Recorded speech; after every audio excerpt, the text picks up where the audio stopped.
Sıkıntıyı anlatmaya gerek yok ki. Adam vurdu, bilgisayarı kırdı. Milletin hali ne olacak? Bir yetkili gelsin diyor. Polis diyoruz, adam polis çağırıyor. En sonunda son noktaya geldi, sonra geldi polis. Bundan sonra ne yapacağız? Ha, içerinin halini görüyorsun. Kapıyı kırdılar. Bilgisayarları kırdılar. Ne olacak bizim bunların hali? Alacağı 600-700 kişi, burada 2000 kişi falan var. Ne yapacağız?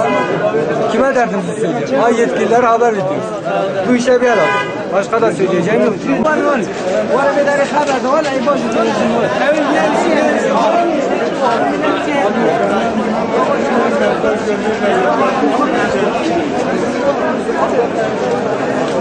Abi buyurun. Ya hani insanın bir anlayış gösterme tarzları olsaydı şu an insanlar bu halde olmaz. Ya da bir hafta, bir ay önceden yapsaydılar şu an kimse bu halde olmaz. İlgi göstermiyor. Yok, ilgilenmiyorlar. Gerçekten. Oy vakti geldiğinde gelirse oy vereyim şeklinde insanı kendiler çekiyorlar. İşleri bitince de sırtını verip gidiyorlar. Şu an içerideki devlet memuru ilgi göstermiyor. Neden?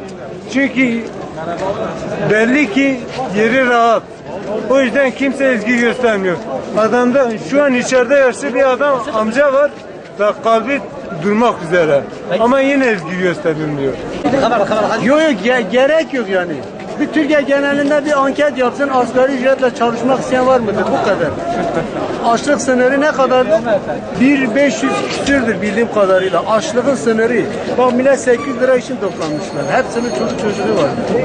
Ya burada işkence çektiriliyor. Başka hiçbir şey yok burada. Sadece burada insanlar birbirini eziyor. İzyan yaşatıyor. Hepsinin Adam gibi bir sıra yok, bir şey yok, sevgi yok, saygı mevsimlik yok. asgari ücreti sınırıdır. Mevsimlik asgari ücret.